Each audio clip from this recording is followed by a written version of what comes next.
પૂર્વ પ્રસંગમાં આપણે શાસ્ત્રાર્થ પ્રકરણ શ્રી આચાર્ય ચરણોની કૃપાથી સંપન્ન થયું.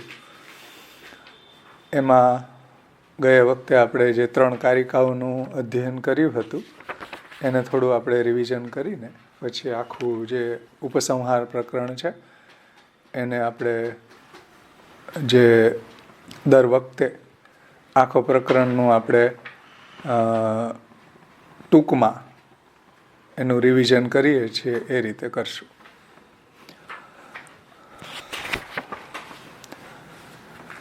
ભક્તના ઉત્તમ, મધ્યમ અને કનિષ્ઠ એ પ્રકાર સમજાવ્યા 101, 102મી કારિકામાં.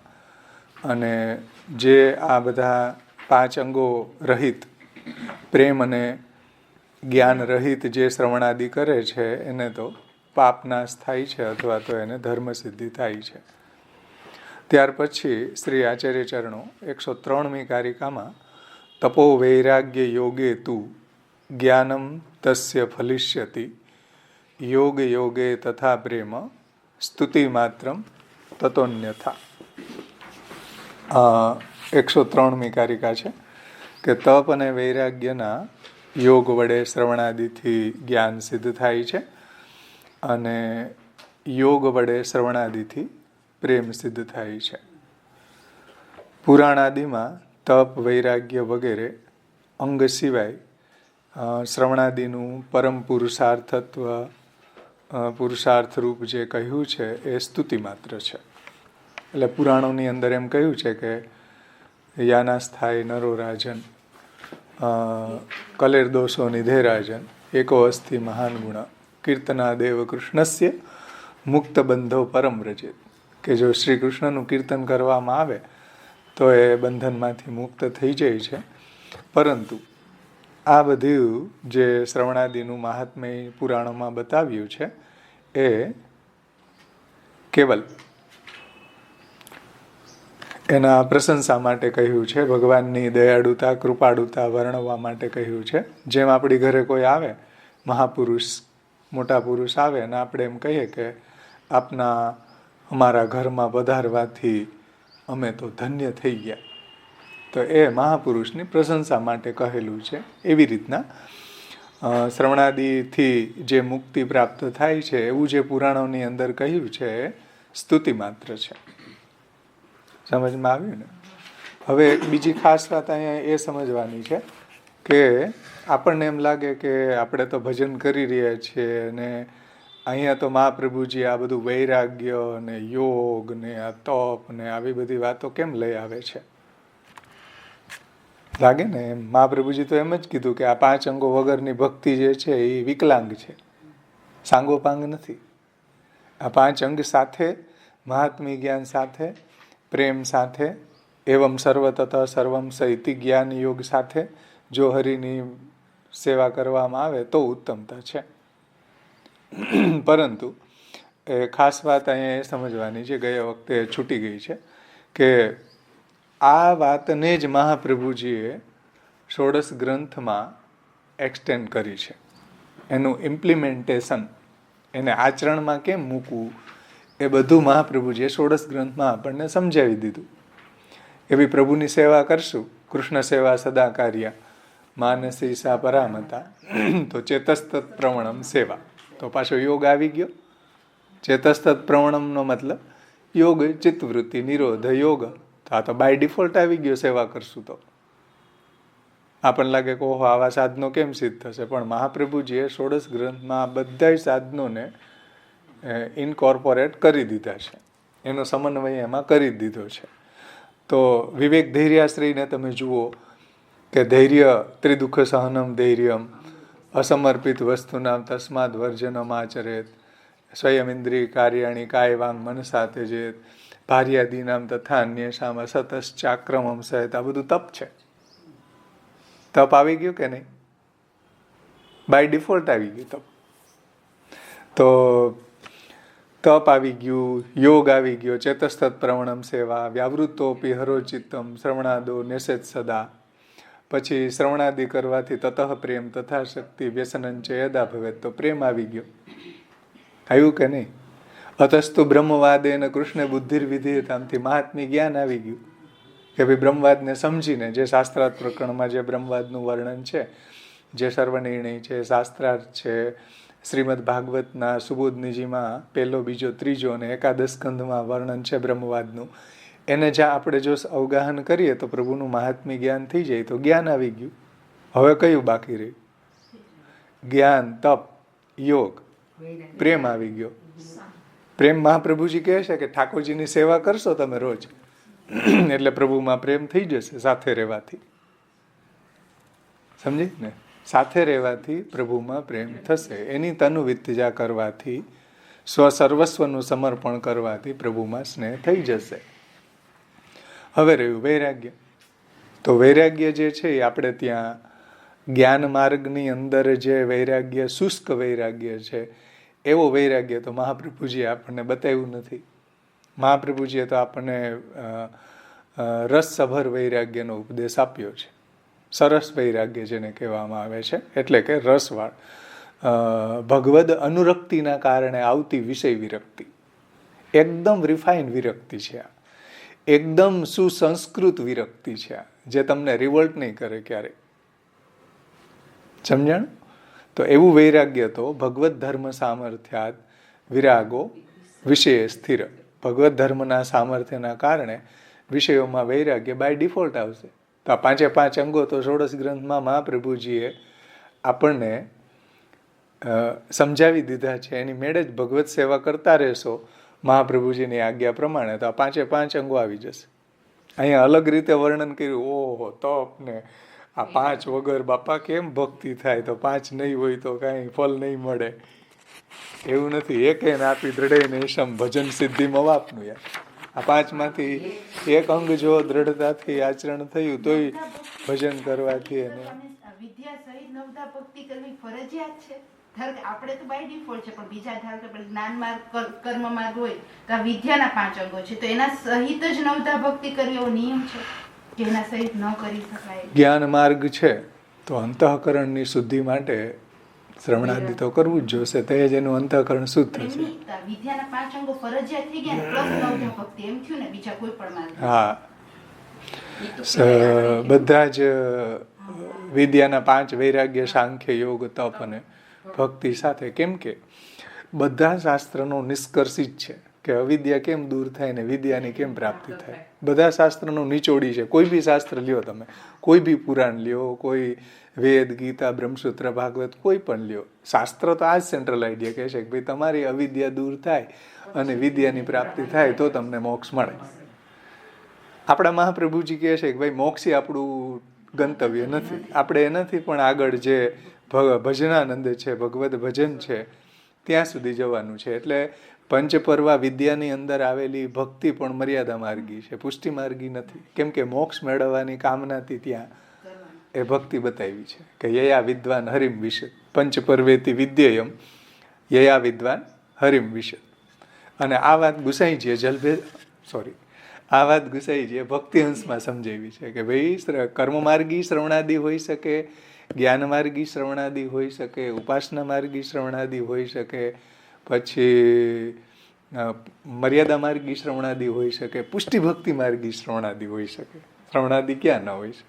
બધા માર્ગની અંદર શ્રવણાદિ હશે. અને આપણે ત્યાં ઇનબિલ્ટ આવી જ જશે શ્રવણાદિ. જો શ્રવણ મને પંચપર્વ વિદ્યામાં કન્ફ્યુઝન હતું. ઈ બધા માર્ગમાં ફરજિયાત થઈ ગયું ને? હા, કમ્પલસરી. કેમ કે તો જ એને એ મુક્તિ સુધી પહોંચી શકે, નહીંતર ન પહોંચી શકે. ઇમ્પોસિબલ. કેમ કે જ્યાં સુધી અવિદ્યા દૂર ન થાય ત્યાં સુધી તો એને મોક્ષ મળે કેમ ભાઈ? શક્ય જ નથી. કોઈ બી હોય, કર્મ માર્ગી હોય, જ્ઞાન માર્ગી હોય, ઉપાસના માર્ગી હોય.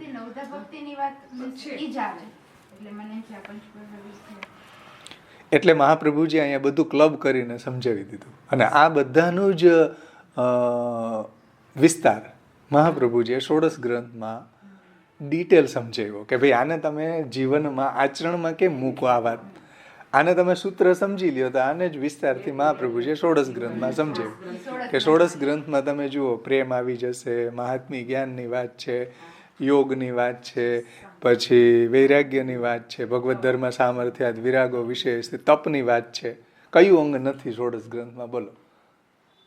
જે મહાપ્રભુજી અહીંયા શાસ્ત્રાર્થ નિબંધના ક્લાઇમેક્સમાં ઉપસંહારમાં જે અંગો સાથે ભક્તિ કરવાની કહી છે એનો જ વિસ્તાર મહાપ્રભુજીએ ષોડશ ગ્રંથને સાધન પ્રકરણમાં આપણને સમજાવી દીધો. ઓલરેડી બધા પાસાઓને આવરી લીધા, કોઈ બાકી ન રહે.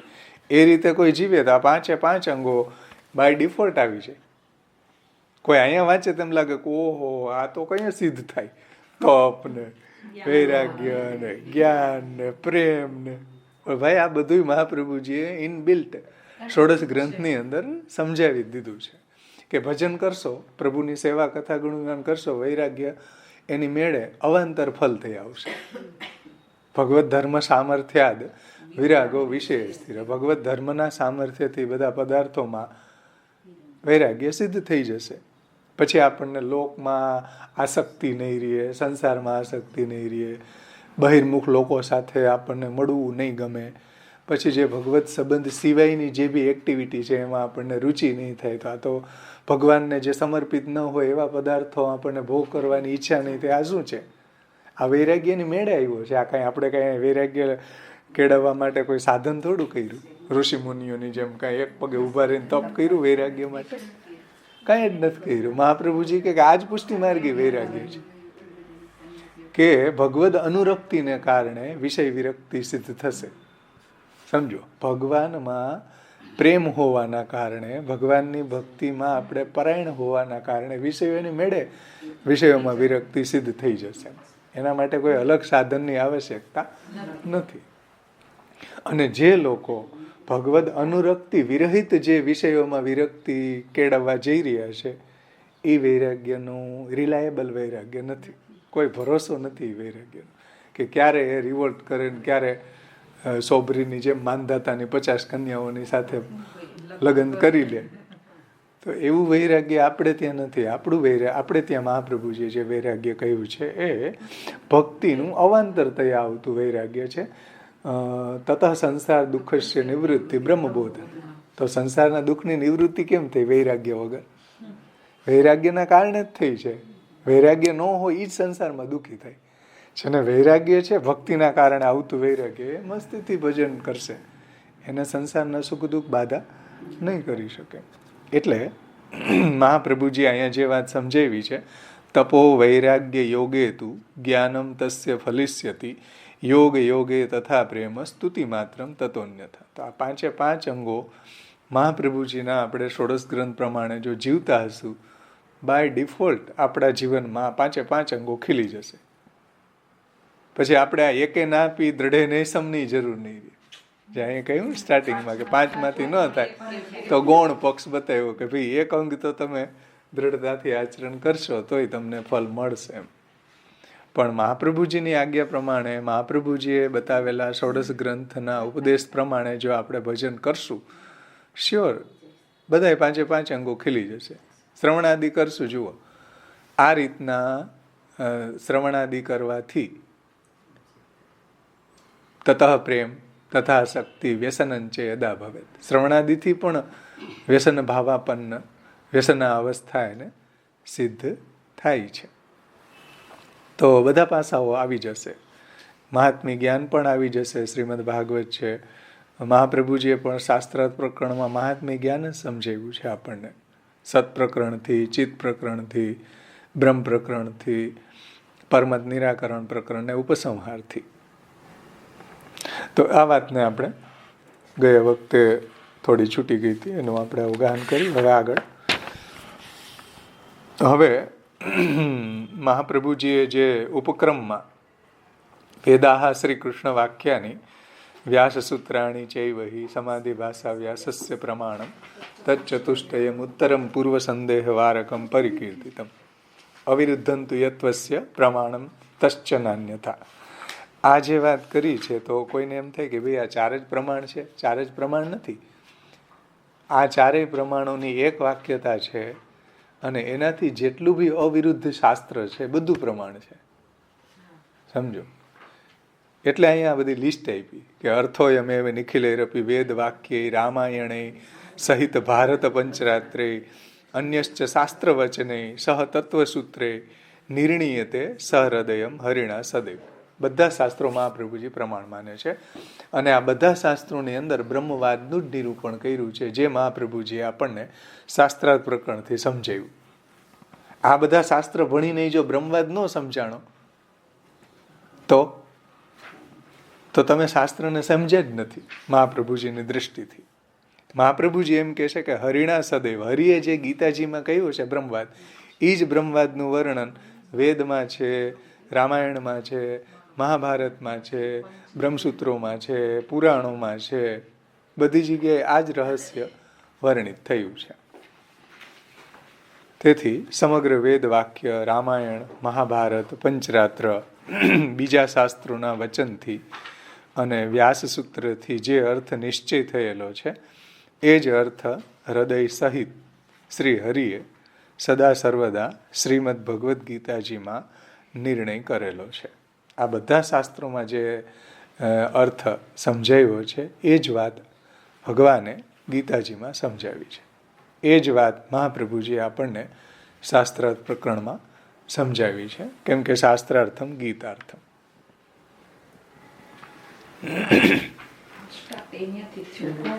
હા, એટલે ઉપક્રમ અને ઉપસંહારની સંગતિ પણ અહીંયા સિદ્ધ થઈ ગઈ કે ભાઈ ઉપક્રમો ઉપસંહારો અભ્યાસો અપૂર્વતા ફલમ અર્થવાદ ઉપપત્તિશ્ચ લિંગમ તાત્પર્ય નિર્ણય છે ને.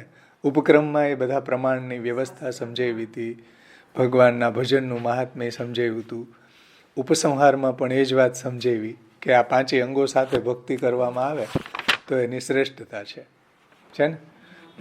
અભ્યાસ, ઉપક્રમો ઉપસંહારો અભ્યાસો, વારંવાર કઈ વાત સમજાવવામાં આવી કે વારંવાર સત પ્રકરણથી, ચિત્ત પ્રકરણથી, બ્રહ્મ પ્રકરણથી મહાત્મ્ય જ્ઞાન પૂર્વક સ્નેહની વાત, સુદૃઢ સ્નેહની વાત વારંવાર મહાપ્રભુજી આમાં આપણને સમજાવી કે ભાઈ આ બધા એક એક પ્રકરણના લાસ્ટમાં પુરુષોત્તમજીએ સમજાવ્યું કે આ પ્રકરણનું તાત્પર્ય ભક્તિમાં છે, આ પ્રકરણનું તાત્પર્ય ભક્તિમાં છે. તો વારંવાર ઉપક્રમો ઉપસંહારો અભ્યાસો છે ને. અભ્યાસ એટલે વારંવાર કઈ વાતનું વર્ણન કરેલું છે. પછી અપૂર્વતા એટલે જે બીજા બધા શાસ્ત્રો છે, ગ્રંથો છે, એના કરતાં આની ખાસિયત શું, આની વિલક્ષણતા શું.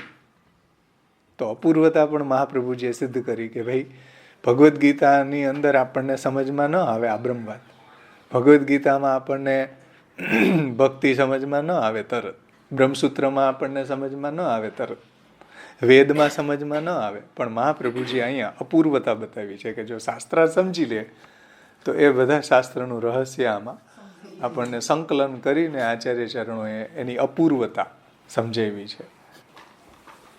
અભ્યાસો અપૂર્વતા, ઉપક્રમો ઉપસંહારો અભ્યાસો અપૂર્વતા ફલમ. અને આ શાસ્ત્રથી ફલ, પ્રાપ્તવ્ય ફલ યાદ છે. નવધા ભક્તિ અને એવમ સર્વ તથા સર્વમ સ ઇતિ જ્ઞાન યોગતઃ યહ સેવેત હરિમ પ્રેમણા શ્રવણાદિભિ ઉત્તમ. સમજાણું ને. અને સિદ્ધિમ અવાપનુયાત, સિદ્ધિ એને પ્રાપ્ત થઈ જાય છે જો આ રીતે જીવે તો ફલમ આવી ગયું. ઉપક્રમો ઉપસંહારો અભ્યાસો અપૂર્વતા ફલમ. અર્થવાદ એટલે વારંવાર કઈ વાતની સ્તુતિ કરવામાં આવી છે. તો વારંવાર મહાપ્રભુજીએ આપણને બ્રહ્મવાદ સમજીને પ્રભુનો અંદર પ્રેમ થવો, એ જ નિષ્કર્ષ અહીંયા મહાપ્રભુજીએ આપણને શાસ્ત્રાર્થ નિબંધનો સમજાવ્યો છે. તો અર્થવાદ ઉપપત્તિ એટલે કઈ વાતને અહીં શાસ્ત્રના પ્રમાણોથી તર્કથી સિદ્ધ કરવામાં આવી છે. તો અહીં બધા શાસ્ત્રોના જો કેટલા કોટેશન આમાં આવ્યા ને, ગીતાજીના આવ્યા, ભાગવતના આવ્યા, બ્રહ્મસૂત્રના આવ્યા, આવરણ ભંગ વગેરે તમે જુઓ તો ઘણા બધા પુરાણોના આવ્યા. તો આ બધી ઉપપત્તિથી એ જ વાત સિદ્ધ કરવી છે ભક્તિ. સમજમાં આવ્યું ને. એ જ જે ભગવદ્ ગીતાનું તાત્પર્ય અહીંયા સમજાવવું છે મહાત્મ્ય જ્ઞાન પૂર્વક, સુદૃઢ સર્વતો અધિક સ્નેહો ભક્તિ. તો આ રીતના કમ્પ્લીટ 6 અંગોથી આપણે શાસ્ત્રાર્થ નિબંધનો નિષ્કર્ષ સમજી શકીએ કે ઉપક્રમો ઉપસંહારો અભ્યાસો પૂર્વતા ફલમ અર્થવાદ ઉપપત્તિશ્ચ લિંગમ તાત્પર્ય નિર્ણય. આ લિંગથી, આ 6 લિંગો દ્વારા એનું તાત્પર્ય નિર્ધારણ કરવું આ શાસ્ત્રની એક ડિસિપ્લિન છે. કોઈ બી શાસ્ત્રનું નિર્ધારણ કરવાની આ પ્રક્રિયા છે.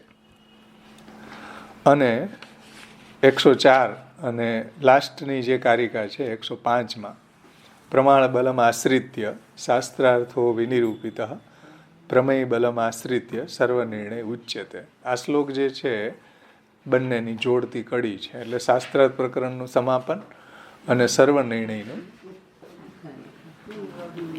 ઉપોદ્ઘાત, સર્વનિર્ણયની શરૂઆત. કે પ્રમાણ બલનો આશ્રય કરીને શાસ્ત્રાર્થનું નિરૂપણ કર્યું. હવે પ્રમેય બલના આશ્રયથી સર્વનિર્ણય કહેવામાં આવે છે. અને એમાં સરસ્વતીનું હૃદય એના પોષક ભગવાન જ જાણે છે એ બાબતનો ભગવાન શ્રીમદ ભાગવતમાં એકાદશ સ્કંધની અંદર કહે છે કે ઇત્યસ્યા હૃદયમ લોકે નાન્યો મદ વેદ કશ્ચન. સરસ્વતીનું હૃદય ભગવાન સિવાય બીજું કોઈ જાણી શકતું નથી. એટલે ભગવાને જે ગીતાજીમાં, શ્રીમદ ભગવદ્ ગીતાજીમાં જે અર્થનો નિર્ણય કરેલો છે એ જ સદા સર્વદા સર્વશાસ્ત્રની એક વાક્યતા રૂપ સરસ્વતીનું હૃદય છે. બોલો, પુરુષોત્તમજી આવરણ ભંગમાં કહે છે કે ભગવાને જે શ્રીમદ ભગવદ્ ગીતામાં જે અર્થ સમજાવ્યો આપણને એ જ સકલ શાસ્ત્રનું નિચોડ છે. સમજમાં આવે છે? જે ભગવદ્ ગીતામાં નિર્ણય કર્યો એ જ સદાનંદ સદા સર્વદા શાસ્ત્રની એક વાક્યતા રૂપ સરસ્વતીનું હૃદય છે, જે સદાનંદ ભગવાને ભગવદ્ ગીતામાં કહ્યું. એટલે સર્વ ઉપનિષદો ગાવો દુગ્ધા ગોપાલ નંદનમ પાર્થો વત્સ સુધીર ભોગતા દુગ્ધમ ગીતામૃતમ મહત. જે બધા ઉપનિષદોનો સાર છે ભગવદ્ ગીતા. અને ભગવદ્ ગીતા પણ સમજવી બહુ દુર્બોધ છે, અતિશય ક્લિષ્ટ. સારા સારાને વિદ્વાનોને પણ સમજમાં નથી આવતી. જે આપણા મહાપ્રભુજી આપણને 100 શ્લોકમાં, એ 800 શ્લોકનો ગીતાજીને 100 શ્લોકમાં એનું સાર મહાપ્રભુજી આપણને સમજાવી દીધો. સમજાય છે? 700-800, હા સોરી 800 નહીં 700. તો એ 700 શ્લોકને મહાપ્રભુજીએ એને સમન્વય કરીને 100 શ્લોકમાં આપણને ગાગરમાં સાગર સમજાવી દીધો. ભગવદ્ ગીતા મોટા મોટા વિદ્વાનોને પઝલ કરે છે એવું શાસ્ત્ર છે. સારા સારાને સમજમાં નથી આવતું. સારા સારા વિદ્વાનો એનો અર્થ સમજી શકતા નથી. ખબર જ ન પડે શું ભગવાન કહેવા માગે છે, શું અર્જુનને કર્તવ્ય ઉપદેશ કરવા માગે છે, શું તત્વ ઉપદેશ કરવા માગે છે, એના દ્વારા આધુનિક જીવોને શું કર્તવ્ય ઉપદેશ પોતાના આચરણમાં મૂકવો ખબર જ ન પડે. શું યોગ કરવો, સાંખ્ય કરવું, ભક્તિ કરવી, જ્ઞાન કરવું, ઉપાસના કરવી, બધાયનું વર્ણન ગીતાજીમાં છે. સમજાણું ને? જે 18 યોગ સમજાવ્યા એમાંથી કરવું શું આપણે?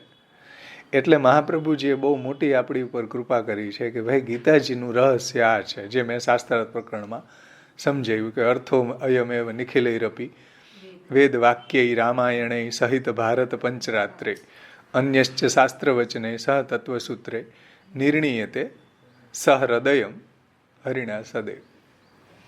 છે ને? આ રહસ્ય છે ભગવદ્ ગીતાનું, જે ભગવાને મહાપ્રભુજીએ આપણને અહીંયા સમજાવ્યું છે.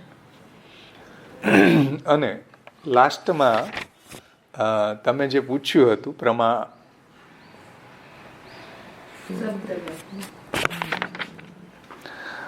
સ્વતઃ પ્રમાણ અને પરતઃ પ્રમાણ છે ને, કે શાસ્ત્રાર્થ પ્રકરણ જે છે સ્વતઃ પ્રમાણના બલથી શાસ્ત્રાર્થ સમજાવ્યું છે અને પરતઃ પ્રમાણના બલથી હવે સર્વનિર્ણય કહેવામાં આવશે.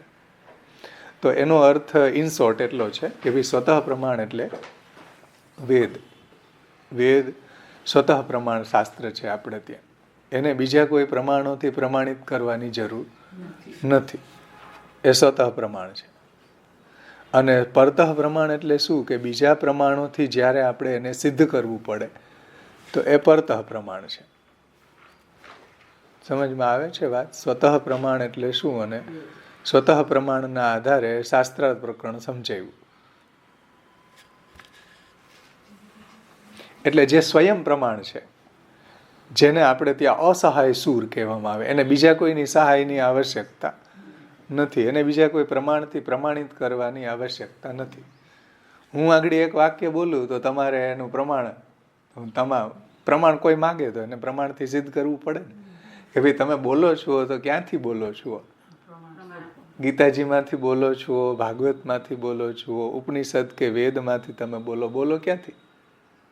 તો કોઈ આચાર્ય બોલે તો એ પરતઃ પ્રમાણ છે. ઇન જનરલ આપણે તો સ્વતઃ પ્રમાણ જ માનીએ છીએ. આપણા મહાપ્રભુજીની વાણી આપણા માટે સ્વતઃ પ્રમાણ છે. આપણે કોઈને પૂછવા જવાની જરૂર નથી કે મહાપ્રભુજી આ વેદમાંથી કીધું કે ગીતાજીમાંથી કીધું, ક્યાંથી કીધું. આપણે કોઈ મહાપ્રભુજી આપણા છે, આપણા આચાર્ય ચરણોએ આપણને જે કીધું એ બધા શાસ્ત્રમાંથી જ કીધું હોય. એટલે મહાપ્રભુજીની વાણી આપણા માટે સ્વતઃ પ્રમાણ છે. બીજા લોકો મહાપ્રભુજીની વાણીને માનતા ન હોય એવા લોકોને માટે મહાપ્રભુજીની વાણી એ પ્રમાણ માગશે કે ભાઈ મહાપ્રભુજી વલ્લભાચાર્યજી આ વાત ક્યાંથી કરી. સમજાય છે? તો એના માટે એ પરતઃ પ્રમાણ થઈ જશે. તો સ્વતઃ પ્રમાણ એટલે જે પોતાની સત્યતા પ્રમાણની સ્વયં આધારિત હોય, સ્વયં પ્રમાણ હોય. તો વેદ, ગીતા, બ્રહ્મસૂત્ર અને પરતઃ પ્રમાણમાં જે જ્ઞાનની સત્યતા બીજા પ્રમાણ ઉપર આધાર રાખે છે, બીજા પ્રમાણ ઉપર નિર્ભરતા રાખે છે, એને પરતઃ પ્રમાણ કહેવાય.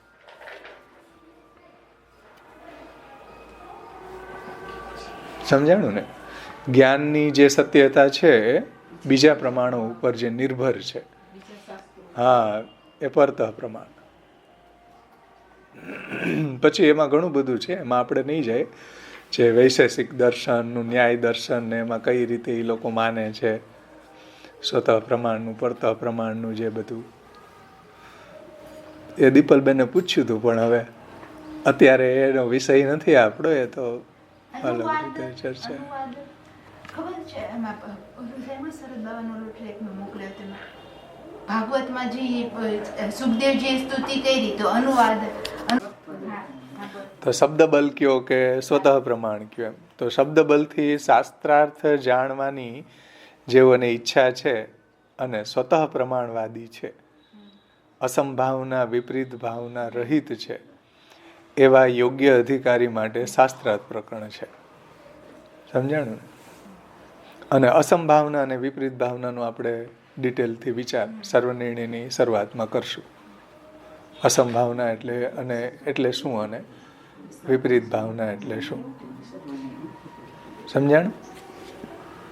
અને અર્થબલના વિચારથી શાસ્ત્રાર્થ જાણવાની ઈચ્છાવાળા અને જેવો પરતઃ પ્રમાણવાદી છે તેઓને આ બ્રહ્મવાદમાં અસંભાવના અને વિપરીત ભાવનાનો ઉદય થવાનો સંભવ છે.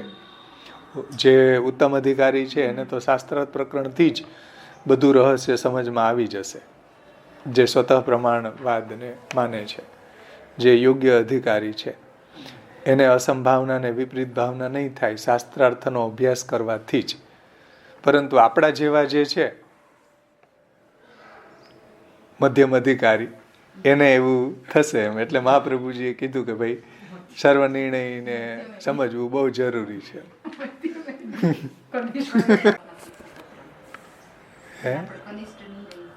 કે જે શબ્દ બલથી જે સ્વતઃ પ્રમાણવાદી છે એને તો કોઈ અસંભાવના વિપરીત ભાવના થશે જ નહીં. હવે અસંભાવના અને વિપરીત ભાવના એટલે શું? કે અસંભાવના એટલે અને અસંભાવના એટલે જે ન હોવું. અસંભાવના જેમ હમણાં કીધું કે ઈશ્વર, જેમ બૌદ્ધ છે, જૈન છે, એવું માને છે કે ઈશ્વર જેવું કોઈ તત્વ નથી, એ અસંભાવના છે. અને જે લોકો એવું માને છે કે ઈશ્વર છે, ઈશ્વરને માને છે, પણ ઈશ્વર છે એ કોઈ માયા સબલ છે, ઈશ્વર છે માયા સબલ છે કે કોઈ શૈતાન છે, આવી જે ભાવનાઓ છે એ વિપરીત ભાવના છે. સમજો ને? હજી આપણે એનો વિસ્તાર નિબંધની શરૂઆતમાં કરશું, કેમ કે સ્ટાર્ટિંગમાં ભૂમિકામાં જ આપણે આ વાત લેવાની છે. તો અર્થબલના વિચારથી શાસ્ત્રાર્થ જાણવાની ઈચ્છાવાળા અને જેઓ પરતઃ પ્રમાણવાદી છે તેઓને આ બ્રહ્મવાદમાં અસંભાવના અને વિપરીત ભાવનાનો ઉદય થવાનો સંભવ છે. એમને માટે સર્વનિર્ણય પ્રકરણ કહેવામાં આવશે. સમજાણું ને? એટલે સ્વતઃ પ્રમાણવાદ અને પરતઃ પ્રમાણવાદનો જે દીપલબેનનો પ્રશ્ન હતો ગયા વખતે એ આપણે સંપન્ન કર્યું. એની આપણે ચર્ચા કરી. હવે આપણે આખું પ્રકરણને થોડું રિવિઝનના રૂપમાં વ્રજ ભાષામાં જે શરૂઆતમાં આપ્યું છે ને એક શ્લોકનું સેન્ટ્રલ આઈડિયા એને આપણે અવગાહન કરી લે તો આખું પ્રકરણ ફરીથી આપણું રિવિઝન થઈ જશે. તો ફરીથી ઉપસંહાર પ્રકરણનું આપણે રિવાઇઝ કરી લે. પરમત નિરાકરણ પૂર્વક હવે સ્વમત સ્થાપન મહાપ્રભુજી કરે છે. પરમત નિરાકરણ પૂર્વક પોતાના મતનું એટલે બ્રહ્મવાદનું સ્થાપન કરીને હવે બ્રહ્મવાદનો ભક્તિમાં ઉપયોગ કઈ રીતે છે એ વાત શ્રી મહાપ્રભુજી 95મી કારિકાથી સમજાવે છે. એટલે ઉપસંહારમાં સમજાવે છે કે વૈરાગ્ય જ્ઞાન યોગેશ્ચ પ્રેમણા ચ તપસા તથા એકે નાપી દૃઢે નેશમ ભજન સિદ્ધિમ અવાપ્નુયાત. એટલે વૈરાગ્ય જ્ઞાન યોગ તપ અને પ્રેમ આ 5 અંગ સહિત ભગવાનનું ભજવાથી પુરુષને ફલ પ્રાપ્તિ થાય છે. અથવા એકે નાપી દૃઢે નેશમ 5 માનો કે કોઈથી સિદ્ધ ન થઈ શકતા હોય તો એક અંગ દ્રઢપૂર્વક કરવાથી એક અંગને દ્રઢતાથી પાલન કરીને ભગવાનનું ભજન કરવાથી પણ સિદ્ધિની પ્રાપ્તિ થાય છે. એ વાત તમે જુઓ વ્રજભાષામાં વૈરાગ્ય જ્ઞાન યોગ પ્રેમ તથા તપ સહિત ભગવત સેવા કરતે ભये अधिकारी मनुष्य सिद्धि की प्राप्ति करे हैं. ये ही अद्यापि पर्यंत निरूपित सिद्धांत को उपयोग है. જો અદ્યાપી પર્યંત એટલે આખું શાસ્ત્રાર્થ પ્રકરણમાં અહીંયા સુધીના જેટલા બી પ્રકરણ સમજાવ્યા એનું તાત્પર્ય શેમાં આવ્યું કે આ રીતે 5 અંગો સાથે ભગવાનનું ભજન કરવામાં આવે તો એને સિદ્ધિ પ્રાપ્ત થાય છે. ત્યાર પછીનો જે શ્લોક છે 96મી કારિકા છે એમાં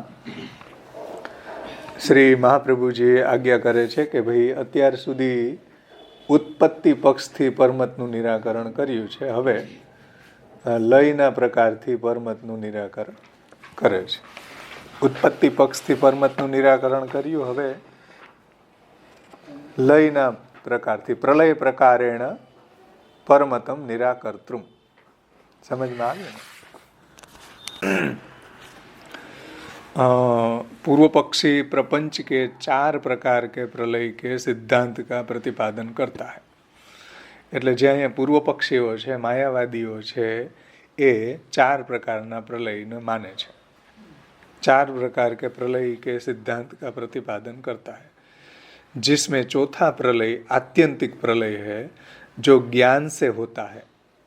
એવું એ પૂર્વ પક્ષી માને છે, આપણે નહીં. હું तो इस प्रकार ज्ञान से आत्यंतिक प्रलय होने की बात कहकर वह प्रपंच को ज्ञान नाश्य होने के आधार पर अविद्याजन्य और मिथ्या मानता है.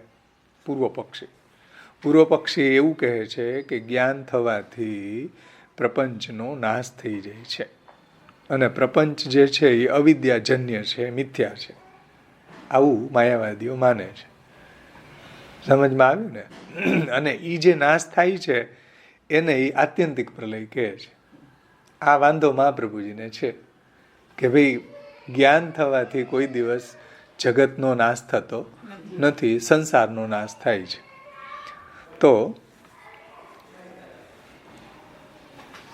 उसका इस प्रकार प्रपंच को मिथ्या मानना भी युक्ति युक्त नहीं है. यह प्रतिपादन करने का उपक्रम करते हैं. એટલે કે આવા જે માયાવાદ આદિ મતોવાળા જે છે એ પ્રપંચને મિથ્યા માને છે એ યુક્તિયુક્ત નથી, પ્રામાણિક નથી. એટલે મહાપ્રભુજી અહીંયા 3 પ્રકારના જે પ્રલય છે એને સમજાવીને માયાવાદ આદિ જે મતો છે એની અંદર જે 4 પ્રલયો માની રહ્યા છે એનું ખંડન કરે છે. તો એને આપણે જોશું કે જ્ઞાને પ્રલય પ્રકારહિ જગતો બહુધોદિતા મનસ શુદ્ધિ સિદ્ધ્યર્થમ એક સાંખ્યાનુલોમત છે ને 96મી કારિકા.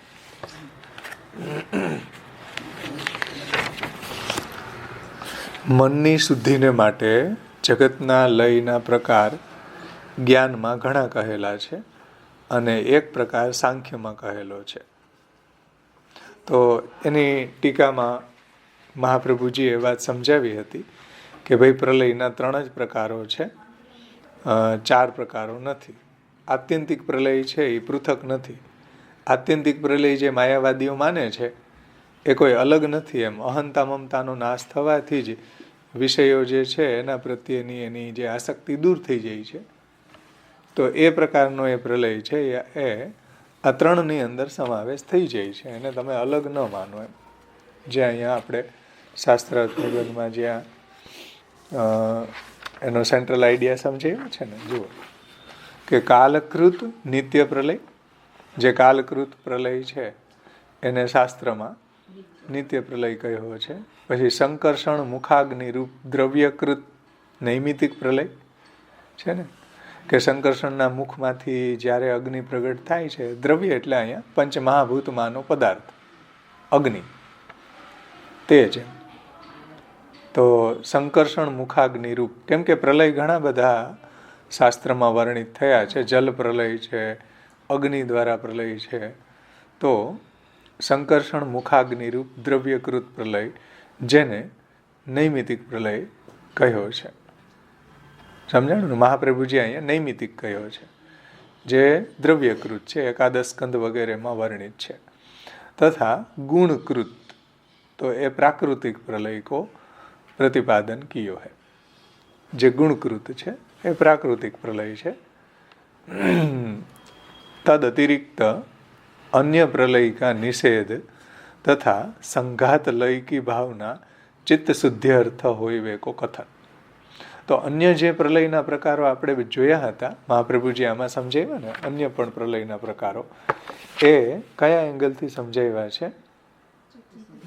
હા, ચિત્તની શુદ્ધિ માટે અને સંઘાતની લયની ભાવના જે એમાં બતાવી છે. તો સંઘાતના લયની ભાવના એટલે અધ્યાસને દૂર કરવાની વાત, એ ચિત્તની શુદ્ધિ અર્થક વર્ણિત થયા છે.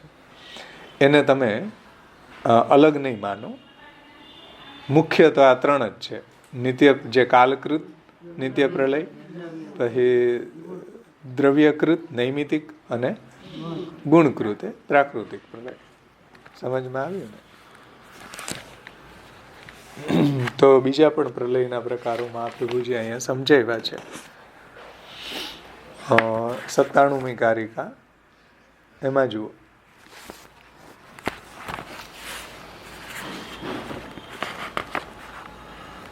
અન્ય પણ પ્રકારો પ્રલયના શ્રી આચાર્ય ચરણો બતાવે છે 97મી કારિકામાં કે ઇન્દ્રિયાણામ દેવતાત્વ ભાવના પ્રાપણે તથા ગોવિંદ આસન્ય સેવાત પ્રાપણમ નાન્યથા ભવેત. એ જ પ્રકારે ઇન્દ્રિયોનો દેવતાત્વ ભાવનાથી એટલે દેવભાવ પમાડવામાં લય થાય છે. પછી ગોવિંદની સેવા અને આસન્ય પ્રાણની ઉપાસનાથી ઇન્દ્રિયોનું દેવતાત્વ થાય છે, બીજા પ્રકારે નથી થતું. તો આની અંદર રૂપાંતર થાય છે. આમાં કોઈ પ્રલય કે કોઈ નાશની વાત નથી. એટલે રૂપાંતર થાય છે એમ કે ભાઈ ઇન્દ્રિયોની અંદર દેવભાવ પ્રગટ થઈ જાય છે. એ લયનો બીજો પ્રકાર અહીંયા કહેવામાં આવે છે કે વાચામ અગ્નુ, 7મ સ્કંધની અંદર કહ્યું છે કે વાણીનો અગ્નિમાં લય કરવો. એ પ્રકારે ઇન્દ્રિયોનું દેવતાત્વ કરવાથી એનો લય થાય છે, એનો સંસ્કાર થાય છે, એનો અધ્યાસ દૂર થાય છે. અને એક ગોવિંદની સેવાથી અને આસન્ય પ્રાણની ઉપાસનાથી ઇન્દ્રિયોમાં દેવભાવ પ્રાપ્ત થાય છે. એ વાત મહાપ્રભુજી અહીંયા 96મી કારિકામાં સમજાવી, જે આપણે વ્રજભાષામાં જુઓ, ભાગવત કે વાચમગ્નો સવક્તવ્યમ. આ શ્લોક છે સપ્તમ સ્કંદના 12મા અધ્યાયનો 26મો. વાચમગ્નો હે ને, વાણીનો અગ્નિમાં લય થાય છે. લય થાય છે એટલે કોઈ ફિઝિકલી કોઈ એમાં એનું મરણ થાય એવું નહીં, પણ એનો રૂપાંતર થાય છે, એનો સંસ્કાર થાય છે, એનો અધ્યાસની નિવૃત્તિ થાય છે. એ બધા એંગલથી સમજવું જોઈએ. તો ભાગવત કે વાચમગ્નો सवक्तव्यम, इस वचन अनुसार भगवत सेवा पूर्वक इंद्रियन में देवतान की भावना सो देव भाव प्राप्त होवे को प्रतिपादन है. એટલે ભગવત સેવા કરવાથી તત્તદ ઇન્દ્રિયોની અંદર દેવ ભાવ પ્રાપ્ત થાય છે. તેના તત્તદ ઇન્દ્રિયોના અધિષ્ઠાતા દેવતાઓ એમાં શુદ્ધ થાય છે, પ્રગટ થાય છે. અને ત્યાર પછી 98મી કારિકામાં જુઓ, એમાં પણ એક અલગ પ્રકાર સમજાવે છે પ્રલયનો. અદ્વૈયાત્મ દ્રઢ જ્ઞાનાદ વૈરાગ્યમ ગૃહમોચકમ વાગાદિ વિલયા સર્વે યદર્થમ મન આદિશુ. એમાં શ્રી મહાપ્રભુજી આજ્ઞા કરે છે કે અદ્વૈયાત્માના દ્રઢ જ્ઞાનથી, જ્યારે એવું અદ્વૈ જ્ઞાન થઈ જશે, સર્વ બ્રહ્માત્મક છે એવું, તો અદ્વૈત આત્માના દ્રઢ જ્ઞાનથી ઘરને છોડાવનારું વૈરાગ્ય થાય છે. અને તેને માટે મન આદિમાં વાગાદિ ઇન્દ્રિયોના લય થાય છે. વાણીનો લય મનમાં થાય છે. તો એ રીતના એ બધું ઇન્દ્રિયો જે છે એને અધ્યાસો દૂર કરવાની વાત છે. કે ભાઈ વાચમ જુહાવ મનસી, આ એકાદશ સ્કંદનો શ્લોક છે 11.5.41. તો આ બધા વાક્યોથી દેહાદિ સંઘાતના લયની ભાવના છે. ત્યાં પ્રલયનો કોઈ વર્ણન કે કોઈ પ્રસંગ નથી ભાઈ. દેહાદિ સંઘાતના લયની ભાવના ત્યાં અદ્વૈયાત્મ જ્ઞાન દ્રઢ થાય છે અને વૈરાગ્ય થાય છે. રાગ અભાવનો સંન્યાસમાં ઉપયોગ છે, એટલા માટે એ સ્થળે કારણમાં લય કહ્યો છે. તો ત્યાં પણ જુઓ તમે કે અધ્યાસને દૂર કરવાની વાત છે ઇન્દ્રિયોના. ત્યાં કોઈ નાશ નથી, ફિઝિકલી કોઈ નાશ નથી. એટલે આવો જે લય છે એ 3 લય જે છે એની અંદર સમાવેશ બધાનો થઈ જાય. તમે આને આત્યંતિક લય માનતા હોય માયાવાદીઓ, તો મહાપ્રભુજી કહે છે કે ભાઈ આ આત્યંતિક લય નથી. સમજાણું ને? આ ભાવના માત્રથી લય છે. એટલે ભાવના કરી હોય એ તરત જ આચરણમાં મૂકવાનું, આચરણમાં આવે ધીરે ધીરે. એમ ભાવના કરી લઈએ આપણે પહેલાં, પણ આપણે એને જાણી લઈએ, આમાંથી સમજી લઈએ ગ્રંથોમાંથી, પણ ધીરે ધીરે પછી એને આચરણમાં મૂકવામાં આવે. તો પહેલાં ભાવના કરી હોય તો તરત પછી આચરણમાં આવે નહીં એમ, પણ ધીરે ધીરે આપણે એને આચરણમાં મૂકીએ તો એ ભાવના માત્ર ભાવ્ય હોવાથી એનો કારણની અંદર એનો લય નથી કર્યો એમ. એ બધું વિસ્તારથી આપણે આમાં સમજી ગયા. 98મી કારિકા. હવે આમાં તમે જુઓ બ્રજભાષામાં કે ભાગવત કે વાચમ જુહાવ મનસી, વચન અનુસાર. આ વાચમ જુહાવ જે શ્લોક છે ને, એકાદશ સ્કંદના 5મા અધ્યાયનો શ્લોક છે 41મો.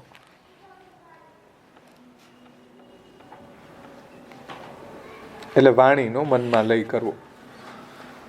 इस वचन अनुसार देहादि रूप संघात के लय की भावना करवेशो अद्वैयात्मा को दृढ़ ज्ञान होवे है जो वैराग्य साधक है. અને આમાં પણ કોઈ પ્રલય ફિઝિકલી બતાવેલો નથી. આ સંઘાતના લયની ભાવના છે. એટલે આપણા જે અધ્યાસો છે એને દૂર થવાની વાત છે. સંઘાત કે લય કી ભાવના કરવેશો, અદ્વૈયાત્મક જ્ઞાન જે થાય છે ને એનાથી વૈરાગ્ય થાય છે. એ રીતના બધા પ્રલયના પ્રકારો મહાપ્રભુજીએ સમજાવ્યા. અને કુલ મિલા કે મહાપ્રભુજીનું તાત્પર્ય આમાં એ છે કે નિત્ય પ્રલય, નૈમિતિક પ્રલય અને પ્રાકૃત પ્રલય. એટલે કાલકૃત, દ્રવ્યકૃત અને ગુણકૃત એ જ પ્રલયો શાસ્ત્રમાં વર્ણિત છે અને પ્રામાણિક છે. બીજા બધા પ્રલયો તમે વાત કરતા હોય તો એ યોગ્ય નથી. એ આની અંદર જ એનો અંતર્ભાવ છે, એટલે તમે એને અલગ નહીં માનો, એવું મહાપ્રભુજીનું અહીંયા તાત્પર્ય છે. અને બીજું કે તમે એમ માનો છો કે જ્ઞાન થતાં જગતનો પ્રલય થઈ જાય છે, આત્યંતિક પ્રલય થઈ જાય છે, એવો કોઈ પ્રલય શાસ્ત્રમાં વર્ણિત નથી. જ્ઞાન થવાથી તમારા માટે જગતના પદાર્થોમાંથી અહંતા મમતાનો નાશ થઈ જાય છે. હકીકતમાં પ્રપંચના જે જાગતિક પદાર્થો છે, બ્રહ્માત્મક છે, એનો ક્યાંય એમ નાશ થતો નથી. આ મહાપ્રભુજીને અહીંયા સમજાવવું છે. લયના પ્રકારથી પરમતનું ખંડન કરવું છે. સમજાણું ને? જોકે આ વાત આવી ગઈ છે આગળના પાછળના પ્રકરણોમાં ઘણી વાર આવી ગઈ, પણ ફરીથી મહાપ્રભુજી કે ચાલ હજી એકવાર હું સમજાવી દઉં તો ભૂલાય નહીં. ઉપસંહારમાં પાછું મહાપ્રભુજી આપણને સમજાવી દીધું. હા, વારંવાર કે મહાપ્રભુજી આપણને, તો આપણને પછી ધીરે ધીરે ઉતરે મગજમાં. હવે 99મી કારિકાની અંદર શ્રી આચાર્ય ચરણો એ વાત સમજાવે છે કે એવમ લયત્રયમ ઉક્ત્વા પ્રકૃતો ઉપયોગ આહ ભાવના માત્રતઃ ઇતિ. આ પ્રમાણે 3 પ્રકારના લયનું વર્ણન કરીને હવે એનો પ્રકૃત જે પ્રસંગ જે ચાલી રહ્યો છે એમાં એનો ઉપયોગ આચાર્ય ચરણો સમજાવે છે કે ભાવના માત્ર તો ભાવ્યા નહીં સર્વાત્મના લય મનો માત્રત્વ કથનમ તદર્થમ જગત ક્વચિત. તમામ લયો ભાવના માત્રથી ભાવ્ય છે. તમામ લયો એટલે આ 3 સિવાયના, જે અહીંયા 3 બતાવ્યા ને, હા, એના સિવાયના જેટલા બી લય જ્યાં બી જોવા મળે એ સમજી લેવાનું કે ભાવના માત્રથી ભાવ્ય છે, પરંતુ સર્વ પ્રકારે પ્રપંચનો લય નથી ભાઈ. આ સમજી જાઓ. જે માયાવાદીઓ પ્રપંચનો લય માને છે ને એ ખોટું છે, અપ્રામાણિક છે, વાક્યાભાસ છે. વૈરાગ્યને માટે કોઈ ઠેકાણે જગત અથવા તો દેહનું મનોમાત્રત્વ કહેલું છે તે વૈરાગ્ય માટે કહ્યું છે કે મનઃકલ્પિત છે, સ્વપ્નવત છે. આવું કોઈ જગ્યાએ જગતના વિશે વર્ણન આવે પુરાણોમાં તો વૈરાગ્ય માટે કહ્યું છે ભાઈ, કે સંસાર અને પ્રપંચનું જુદાપણું બતાવવા માટે કહ્યું છે. એ વાત હવે બ્રજભાષામાં જુઓ. ઉપરયુક્ત તીનો લય ભાવના કો પ્રયોજન વૈરાગ્ય સિદ્ધિ હે, છે ને? જે આ લયના 3 પ્રકારો બતાવ્યા મહાપ્રભુજીએ એ વૈરાગ્યની સિદ્ધિ માટે છે, અધ્યાસોને દૂર કરવા માટે છે, અને એમાં ઇન્દ્રિયોનું રૂપાંતર છે, કોઈ નાશ નથી. એમ કાલાદિકૃત લય સો એ લય ભિન્ન. કાલાદિ એટલે કાલકૃત, પછી દ્રવ્યકૃત અને ગુણકૃત. એનાથી આ લય અલગ પ્રકારના છે. એ વાતને અહીંયા સમજવી જોઈએ. અને ત્યાર પછી 100મી કારિકા, એમાં મહાપ્રભુજી આજ્ઞા કરે છે 100મી કારિકામાં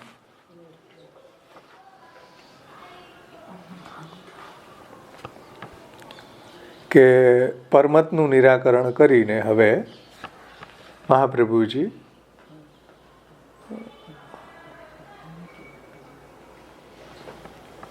પરમ મતાંતરાણી નિરાકૃત્ય તેસામ ફલાભાવમ વક્તુમ. હા, પરમતનું નિરાકરણ કરીને હવે પરમતનું આટલું બધું વર્ણન કર્યું તો એ તો બતાવો કે પરમતમાં આટલી બધી મહેનત કરે પણ ફલ શું મળશે એ તો સમજાવો મહારાજ. તો કે ભાઈ ફલાભાવમ વક્તુમ, હવે એનો ફલાભાવ છે ભાઈ, એને કાંઈ ફલ મળવાનું નથી, પોતરા ખાંડવાના છે એને, એવું કહે છે અહીંયા. અને ભક્તિ માર્ગની રીતિથી જો ભગવત ભજન કરવામાં આવે તો જ ફલ થાય છે. તમે માયાવાદ મતમાં રહીને જો ભજન કરો કાંઈ ફલ ન મળે. સમજાણું ને? એટલે જે માર્ગમાં રહીને આપણે જે સાધના પ્રણાલી કરતા હોય ને એ માર્ગની અંદર વર્ણિત જે સાધના પ્રણાલી છે, જે ફલની પ્રણાલી છે, એ પ્રમાણે ફલ થાય. એમ તમે એમ કહો કે હાલો અમે ગમે એ માર્ગમાં રહેશું, અમે ભજન કરીએ જ છીએ ને, એમ ન ચાલે. ઓથેન્ટિક માર્ગમાં રહ્યો, જે ફલ આપનારો માર્ગ હોય એમાં રહ્યો. તમે એમ કહો કે અમે માયાવાદીમાં રહીએ ને અમે ભગવાનનું નામ લેશું તો અમને ફલ મળશે, તો મહાપ્રભુજી કે નહીં મળે. જગતને મિથ્યા માનતા હોય ને જેનું તમે ભજન કરો કૃષ્ણને પરબ્રહ્મને, એને તમે માયાસબલ ઈશ્વર માનો કે એને મિથ્યા માનો કે એને તમે ઇલ્યુઝન માનો, તો ફલ મળે? કાંઈ ન મળે. મળતું હોય તોય ન મળે. પછી ભલે તમે શીર્ષાસન કરો એમાં જોઈ, હા હા, ભાગવતજીમાં કહ્યું ને કે આ અધમ છે. હા, આગળ જુઓ, એમાં મહાપ્રભુજી એ વાત અહીંયા સમજાવે છે આ કારિકામાં કે બતાંતરમાં રહેલા પુરુષો ભક્તિ માર્ગ અનુસારે ભજન કરે અને તેને અનુસારે જ પદાર્થનો બોધ કરે, આ પ્રકારે અવિરુદ્ધ ભજન બાધિત થતું નથી.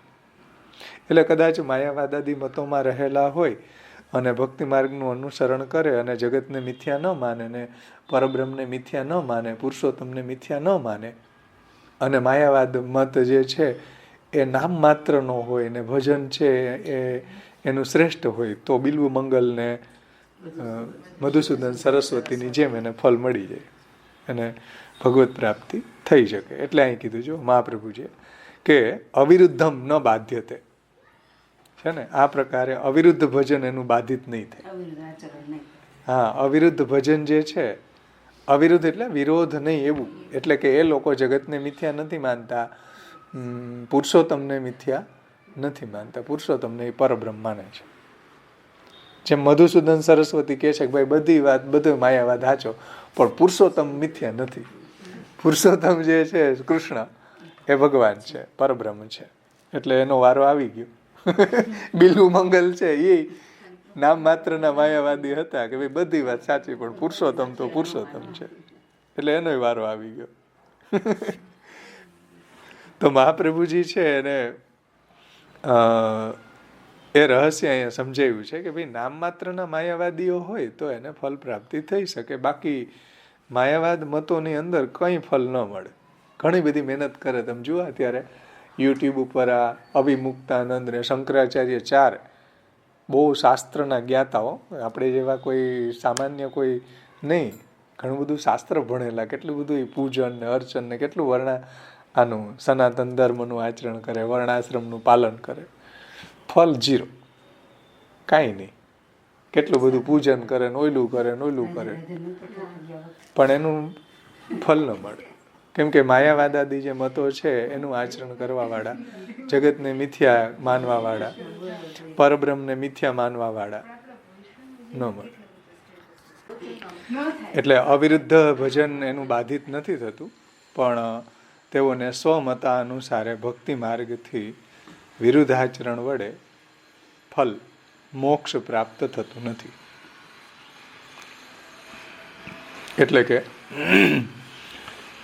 માયાવાદાદી મતોની અંદર પણ એ લોકો જો ભજન કરે અને વિરુદ્ધાચરણ કરે, જગતને મિથ્યા માને, પુરુષોત્તમને માયા સબલ ઈશ્વર માને, મિથ્યા માને, તો એવા લોકોને ફલ પ્રાપ્ત ન થાય.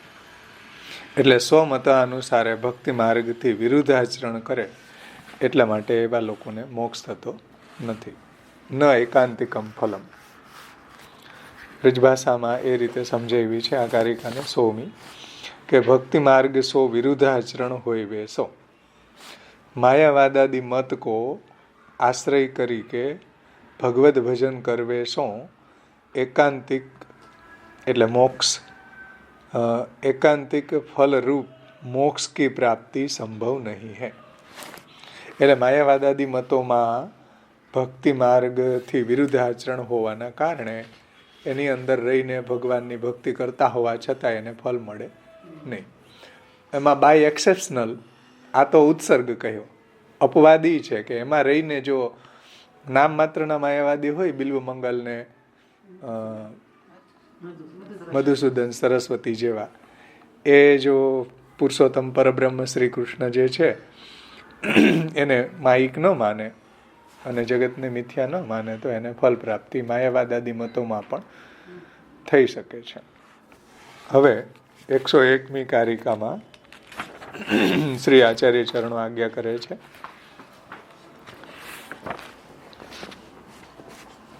કે આ પ્રકારે પરમતનું નિરાકરણ કરીને સ્વમત બ્રહ્મવાદની સિદ્ધિમાં, બ્રહ્મવાદના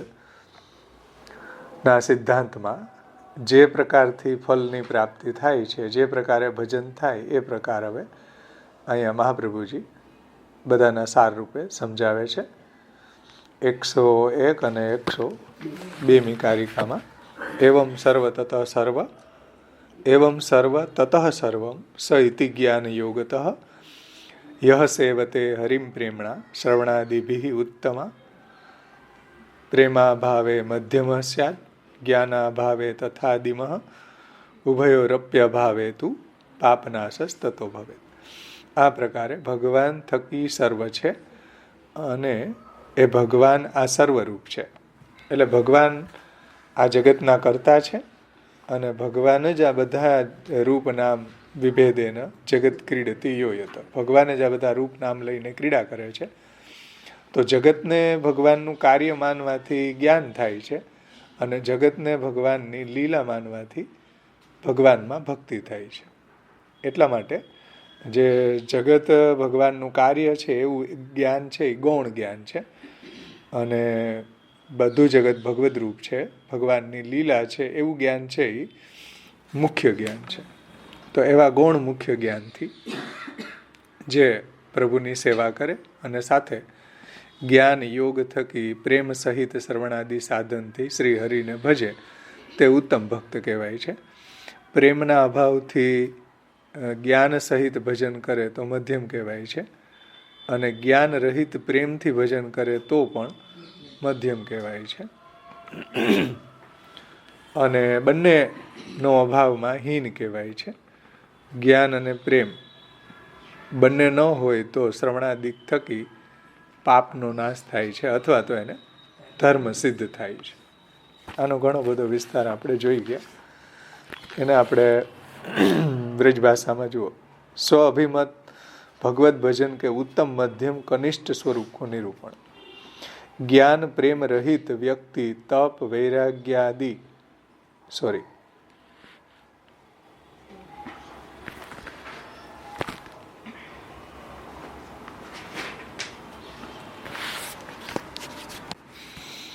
કે સ્વાભિમત ભગવત ભજન કે ઉત્તમ મધ્યમ કનિષ્ઠ સ્વરૂપનું નિરૂપણ. એમાં 2 કારિકામાં 101 102માં એ વાત આપણે આવી જાય છે. ત્યાર પછી 103મી કારિકામાં શ્રી આચાર્ય ચરણો આજ્ઞા કરે છે કે તપો વૈરાગ્ય યોગે તુ જ્ઞાનમ તસ્ય ફલિષ્યતિ યોગ યોગે તથા પ્રેમ સ્તુતિ માત્રમ તતોન્યથા. એટલે કે તપ વૈરાગ્યના યોગ વડે શ્રવણાદિથી જ્ઞાન સિદ્ધિ થાય છે અને યોગ વડે શ્રવણાદિથી પ્રેમ સિદ્ધિ થાય છે. પુરાણાદિમાં તપ વૈરાગ્ય વગેરે અંગ સિવાય, એટલે કે આ તપ વૈરાગ્ય જ્ઞાન યોગ અને ભક્તિ એટલે પ્રેમ, આ 5 અંગો જે છે ને વૈરાગ્ય સાંખ્ય યોગ તપ અને ભક્તિ, અથવા તપ વૈરાગ્ય યોગ જ્ઞાન અને પ્રેમ, એ અંગો વગર કેવલ શ્રવણાદિથી પુરુષાર્થની સિદ્ધિ થાય છે એવું જે પુરાણોમાં કહ્યું છે એ કેવલ સ્તુતિ માત્ર છે, જેની ચર્ચા આપણે હમણાં કરી ગયા. તો બ્રજભાષામાં જ્ઞાન પ્રેમ રહિત વ્યક્તિ તપ વૈરાગ્ય આદि સહિત भगवत भजन करे तो जन्मांतर में ज्ञान प्राप्ति होवे है और भगवत ध्यानात्मक योग अँ जो स्पेसिफिकली भगवत ध्यानात्मक योग जेमा भगवानનું ધ્યાન બતાવ્યું છે એવો યોગો, બીજા યોગની વાત નથી. તો भगवत ध्यानात्मक योग पूर्वक भजन करे हैं तो जन्मांतर में प्रभु में प्रेम प्राप्ति होवे हैं तथा तप वैराग्य भक्ति के अंग विरहित केवल श्रवणादिशो परम पुरुषार्थ की सिद्धि नहीं होवे है. केवल श्रवणादि करवाथी एनु पाप नाश थाय छे अथवा धर्म सिद्धि थाय छे. અને લાસ્ટમાં મહાપ્રભુજીએ એ વાત સમજાવી છે કે અર્થોયમેવ નિખિલૈરપી, એ શ્લોક છે ને કે અયમ શાસ્ત્રાર્થમ ઉક્ત્વામ ઉપસંહરતી. આ રીતે શાસ્ત્રાર્થ એટલે કે ગીતાર્થનું નિરૂપણ કરીને હવે છેલ્લે ઉપસંહાર કરે છે. અર્થોયમેવ નિખિલૈરપી વેદ વાક્યૈ રામાયણે સહિત ભારત પંચરાત્રે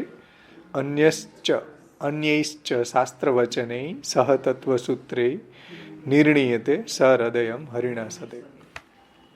કેવા શ્લોક છે, મહાપ્રભુજીના પાઠ કર્યા કરો તોય મજા આવી જાય.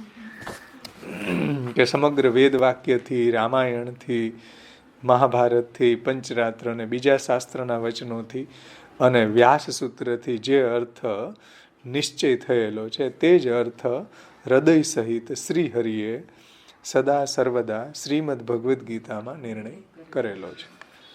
સમજાણું ને? એટલે એકમ શાસ્ત્રમ દેવકી પુત્ર ગીતમ, એકો દેવો દેવકી પુત્ર એવ, મંત્રોપ્યેકમ તસ્ય નામાની યાની, કર્માપ્યેકમ તસ્ય દેવસ્ય સેવા. તો એ વાતને અહીંયા કહી છે કે ભાઈ બ્રહ્મવાદ ही સર્વશાસ્ત્ર કો સારભૂત સિદ્ધાંત है. જુઓ, આ બ્રહ્મવાદ જ સર્વશાસ્ત્રનો હોય. ભગવદ્ ગીતા હોય, ભાગવત હોય, રામાયણ હોય, મહાભારત હોય, ઉપનિષદ હોય, વેદ હોય, કોઈ બી શાસ્ત્ર લ્યો, આ વાત સમજમાં ન આવે તો તમે શાસ્ત્રને સમજ્યા નથી.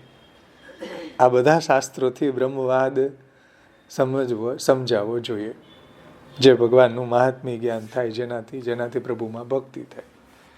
તો એ રીતે બધા શાસ્ત્રોનો નિષ્કર્ષ આ છે. હવે 105મી કારિકા જો કે સર્વનિર્ણયની શરૂઆતની એટલે ઉત્થાનિકા રૂપે છે ને શાસ્ત્રાર્થમાં ક્લાઇમેક્સ છે કે પ્રમાણ બલમ આશ્રિત્ય શાસ્ત્રાર્થો વિનિરૂપિત પ્રમેય બલમ આશ્રિત્ય સર્વનિર્ણય ઉચ્યતે. તો પ્રમાણ બલનો આશ્રય કરીને શાસ્ત્રાર્થનું નિરૂપણ કર્યું અને હવે પ્રમેય બલનો આશ્રયથી સર્વનિર્ણય કહેવાય છે ને. પ્રમાણ બલ એટલે વેદાહા શ્રી કૃષ્ણ વાક્યાની વ્યાસ સૂત્રાણી ચૈવહી સમાધિ ભાષા વ્યાસસ્ય પ્રમાણમ તચ્ચતુષ્ટયમ. અને આ છેલ્લું અર્થોયમેવ નિખિલૈરપી વેદવાક્ય ઇત્યાદિ ઇત્યાદિ. અને હવે પ્રમેયમ હરિરેવેકમ, પ્રમેય એકમાત્ર હરિ જ છે. એ વાત મહાપ્રભુજી સર્વનિર્ણયમાં પ્રમેય બલના આશ્રયથી સર્વનિર્ણય સમજાવશે આપણને. તો આ રીતે અહીંયા આપણું આ પ્રકરણનું રિવિઝન પણ કમ્પ્લીટ મહાપ્રભુજીની કૃપાથી થયું આપણું. આમાં કોઈને કંઈ પ્રશ્ન હોય તો આપણે એની ચર્ચા કરીએ. અને બહુ સારી રીતે મહાપ્રભુજી આપણે બધા મળીને શાસ્ત્રાર્થ પ્રકરણ કરી શક્યા એ મહાપ્રભુજીની બહુ મોટી કૃપા કહેવાય. આચાર્ય ચરણોની કૃપા વગર આવો ગ્રંથ કોઈ હાથમાં લે નહીં, લે આવું કોઈ સાંભળવા બેસે નહીં, ભાગી જાય. ચલો 1.5 વર્ષમાં મહાપ્રભુજીની કૃપાથી આપણે 100 કારિકા જોઈ, 104 કારિકા, 105 કારિકા. એટલે પીપીલિકા આપી ગચ્છંતી યોજના નામ સહસ્રકમ. હા, કીડી પણ હાલ ચાલવાનું શરૂ કરે ને તો 1000 માઇલ ચાલી જાય. અને ગરુડજી બેઠા રહે ને તો જય જન્મ. બોલો. એટલે પીપીલિકા જો ચાલવાનું શરૂ કરે, ભલે આપણે પીપીલિકાની જેમ જ ચાલ્યા, અઠવાડિયામાં એક આપણો હોય ક્લાસ, તો મહાપ્રભુજીની કૃપાથી આપણે સંપન્ન થયું.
જગત ઉજાગર